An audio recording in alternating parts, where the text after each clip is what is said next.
Now, here's your first alert weather forecast with meteorologist Kirk Greenfield.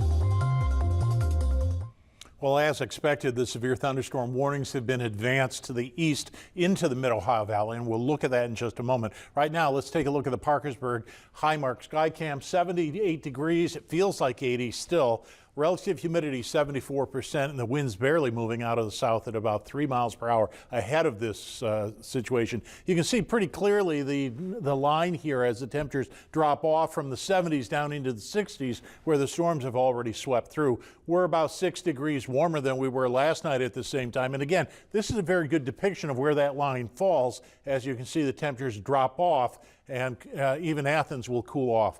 The culprit here is the low pressure center that is swirling, driving this line of storms across Indiana, western Ohio, into eastern Ohio. It certainly looks like this is going to sweep through the mid-Ohio Valley. And again, the question is, will it still be strong? We are straddling the line here between the marginal and the slight risk of convective thunderstorms. And again, it's just juicy enough that it's continuing to fire. So what's the major risk? It's winds at this point. 60-mile-per-hour winds are possible in that elevated risk, but we can't rule out an isolated tornado, and they've had one reported up in the Cleveland area. Here's the current alerts. The pink is the severe thunderstorm watch until 3 a.m. Behind here in the orange, we have Noble and Monroe counties that are under a severe thunderstorm warning till 11, and now we have just a sliver of Athens County and Vinton and Hocking County with the severe thunderstorm warning till 10:45. Again, all is moving to the east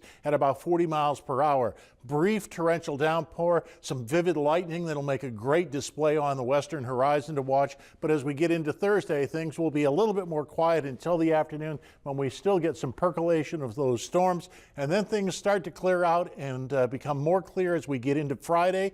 Bright sunshine, and the temperatures are going to start to pop once more.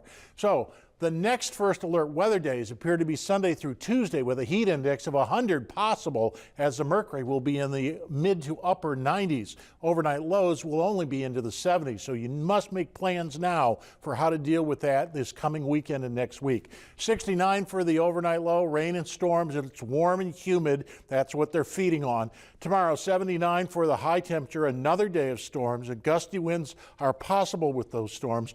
The 7-day forecast, as you can see, once we clear Thursday, we're up to Friday, 85, 91 on Saturday, and then 94, 96, 97, and we've turned on the first alert weather days for those 3 days because of the potential heat indices. So make your plans now how you intend to beat the heat with your family.